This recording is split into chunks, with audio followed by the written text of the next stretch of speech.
So recently, one of my family members has been hospitalized for a pretty severe condition.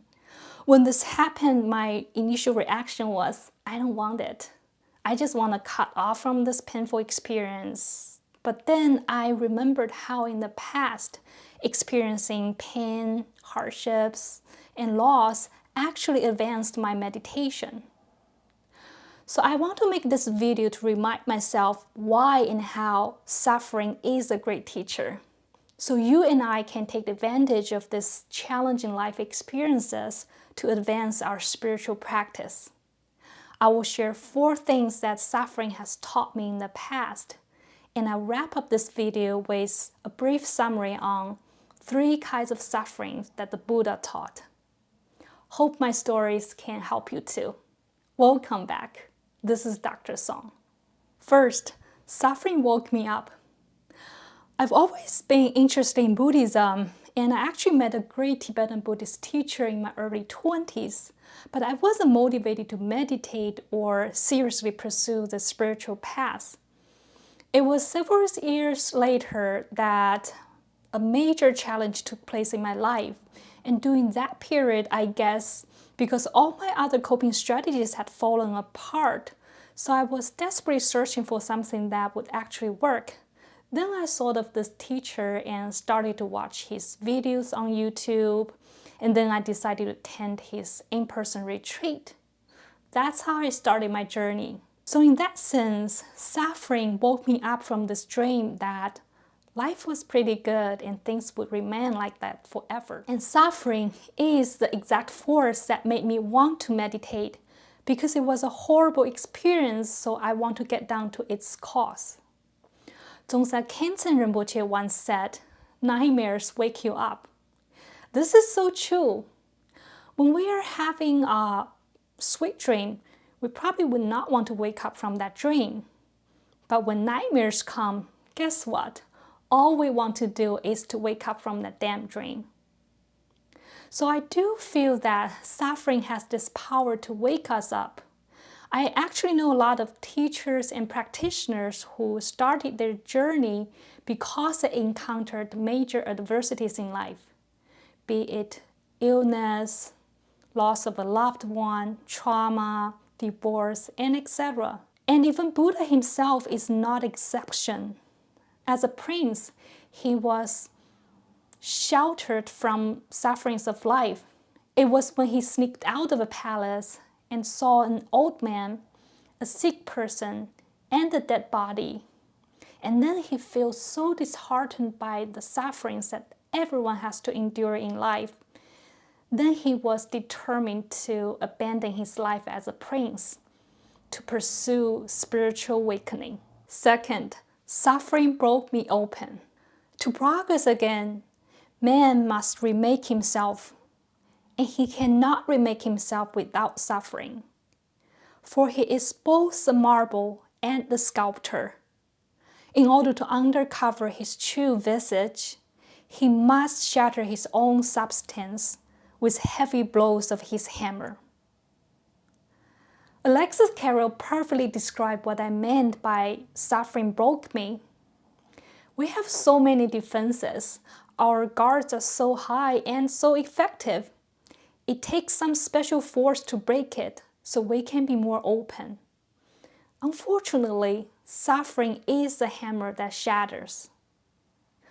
2 years ago, I lost a very dear friend. It was such a painful experience. I literally feel like someone stabbed my heart with a sharp knife.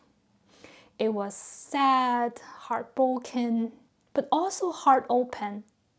Yes, the knife broke my heart, but it also broke the walls around it that prevents it from open fully.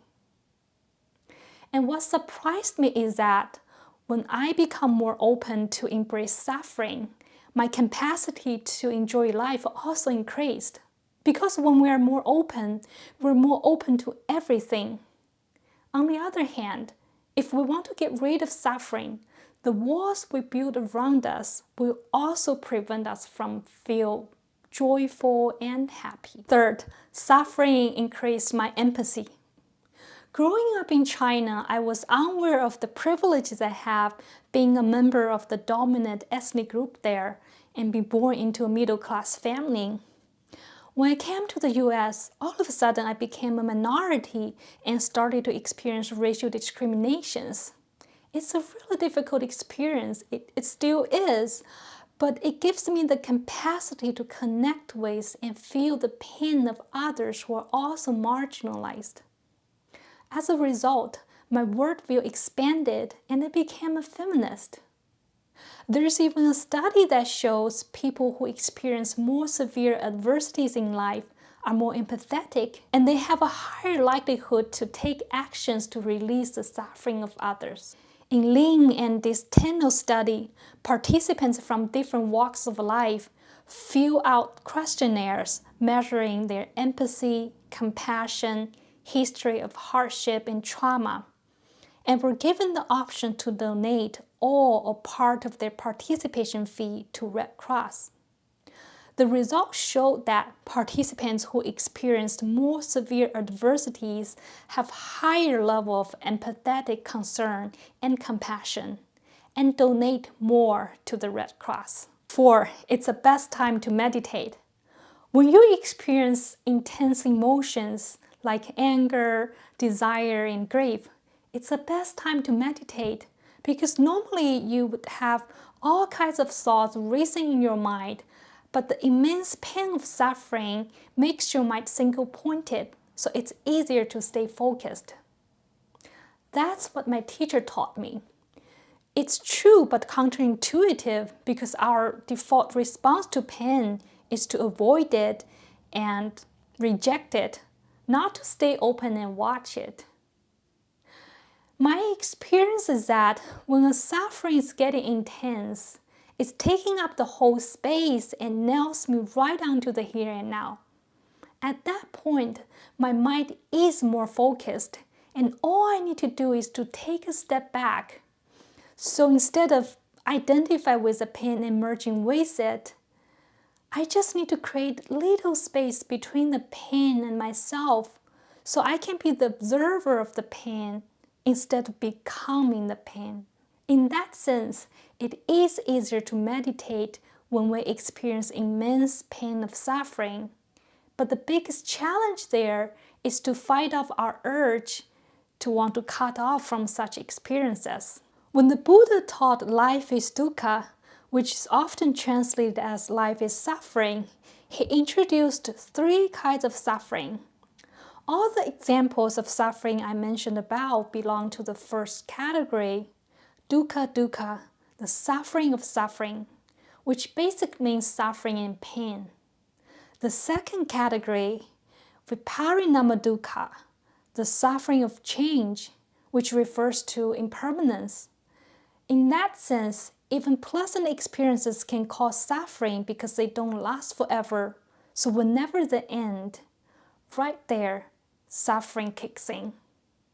The third category, sanghara dukkha, all-pervasive suffering, basically means that everything is conditioned, so they're constantly changing. But because we want things to be permanent, so we're constantly let down and feel dissatisfied, and therefore we suffer.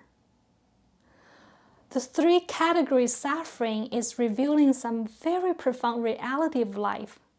Isn't that what the great teacher is supposed to do? That's it for today. In the next video, I will talk about how we can embrace and transcend suffering. When it's ready, I'll put it there. See you next time.